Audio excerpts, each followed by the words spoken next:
How's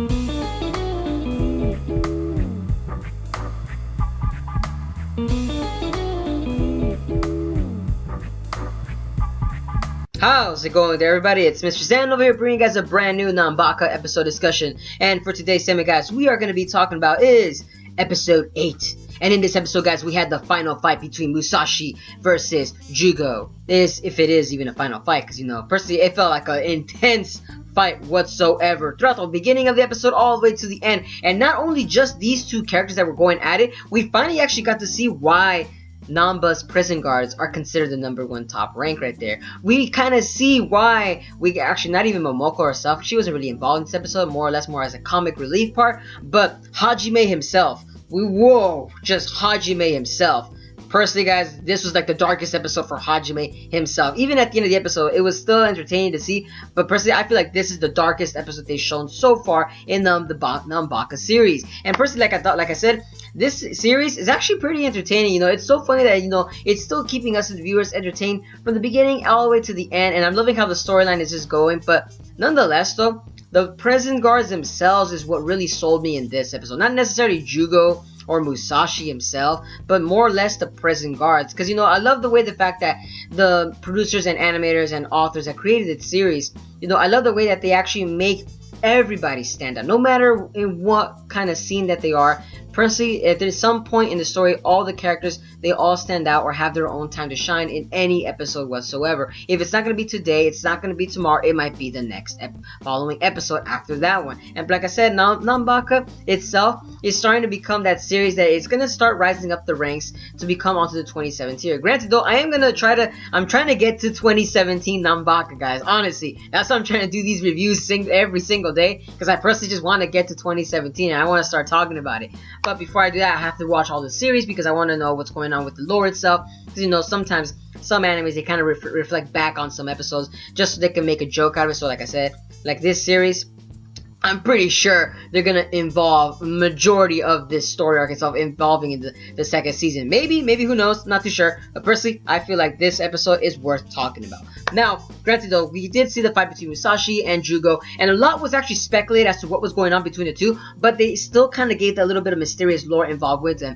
Now, Musashi himself has stated that he wants the shackles that Jugo has on his arms, legs, and legs. Now, we don't know as to what these shackles are made of, but apparently once these shackles, I'm assuming that they're kind of released, like a released form, you could kind of say. When they're released, the person that actually has these shackles, the shackles kind of embed themselves onto the skin that transforms the character himself, as Jugo himself in this episode was going into a berserk state where he had like a red tinted outline throughout the whole entire body, and he was actually on a rampage. He was actually almost able to kill anybody whatsoever because of the fact that he was having a one train of thought and involving that who was the person that put these shackles. And he put all that frustration and rage onto the persons that he was seeing, or at least trying to help him too, because Musashi was the only one that was literally trying to attack him and defeat him. But Jugo with Uno, Rock, and Nico, all of them were banded together in this episode, but it seems that Jugo has lost his mind, so technically he couldn't really help himself out.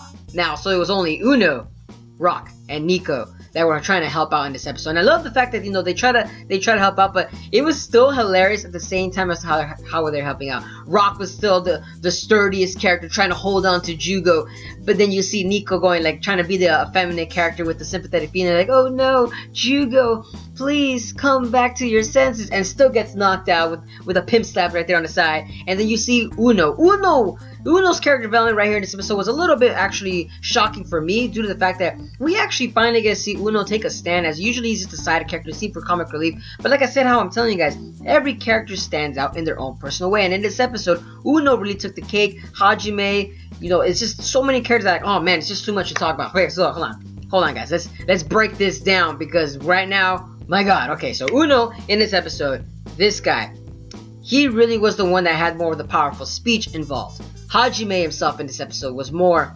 or less to say, with powerful imagery and himself invoking as to what really means to do your job, and what really it means to do, and to be crossing the line between friend and and doing your mission to be accomplished, because the fact that like I said, Jugo himself was actually going on a rampage. And so while all this rampage was going on, of course the prison Namba guards, they're right there, they're trying to stop the fight itself, but Hajime is the only one that technically stood out amongst the rest, because he was the only one that actually invoked damage towards his own men, his own prisoners, and when you think about that, because when you look at the other prison guards, Kishi, Kenshiro, and Samon, they didn't really attack Musashi. They did attack him, but it was more of nullifying him and putting him in a position that he can't do anything. Now, Hajime himself, he was put in a position of just pure power, as he literally beat Jugo to a pulp. And you literally see Jugo just bloodied all over the face, like everywhere. The cap, the t-shirt, everything. Like, my god. Like, that was pretty powerful imagery right there. And honestly, because like I said, when enemies like to invoke blood, they always like to invoke it in a more powerful scene, to say that this scene is really critical at its moment. And with Hajime in this episode, that was a very critical scene to emphasize the fact that what's going on is the climax of this story that's going on between Jugo and Musashi itself. Even though this episode, like this arc itself, the Terminus Saga, was like about 4 episodes. About 4 episodes itself, but still. That was so interesting to see Hajime just go all out. And it's funny too, because Hajime was the only one that literally was invoking with just no supernatural techniques. It was just a gun and his fist, like as if he's supposed to represent the everyday normal man. Now, Kiji, Kenshiro, and Samon, these characters, love the way that they're kind of introducing themselves to seeing as to how they actually take care of the opponents themselves. As we see that Samon is the one that actually pins the opponent down with some kind of, it looked like as if like it was something off of Naruto with when I believe it was the 5 Kages, they try to, you could say, subdue the tail beast. It looks similar to that kind of fashion as Samon's. You could say like his weapon looked like subjugation tools in order for the opponent so he can't move. And the same thing with Kenshiro, the same thing with him. His whip apparently had like some anesthesia or some kind of needles that apparently if it touches your skin, your body starts going towards numb. And with Kiji himself, I'm assuming that because of his fan or shuriken blades, it was able to nullify the flames that were invoking. Like I said, everything was all powerful imagery throughout this whole entire episode. That even, like I said, we're gonna go back to Uno. With Uno himself, his was more of the invoking of the dialogue itself that was very powerful. And so he was invoking, saying throughout the whole entire time, like, you're really gonna hurt us, your friends. You're gonna hurt us, the ones that we got your back throughout the whole entire time. And that was pretty intense. And even then, with Uno going back to Hajime, when his was dialogue between the two, that that even though the prisoners themselves are called monsters from society, the ones that are really monsters were the prison guards themselves of what they did today, and invoking more towards inciting it towards, you could say, Hajime, as he was the demon who seemed more of the monster instead of Jugo himself. Like I said, it was entertaining to see how they were going. I liked the way the episode was going at with that kind of particular scenes. Like I said, it's very entertaining. But nonetheless, the episode then just kind of goes down with its comic relief that, Hajime, of course, did get suspended at the end of the episode because, remember, he's a workaholic, so that kind of pinned him down. And then at the end of the episode, we see Momoko saying, "Oh my gosh, I can't believe I hurt Hajime, because, apparently, of course, Hajime likes to work, and Momoko knows that for sure." So, of course, a little crush going on thing right there. So she was crying. It was a little funny at first, but after a while, you're like, whatever. She'll get over it. But like I said, though, the anime episode was intense throughout the whole entire fight.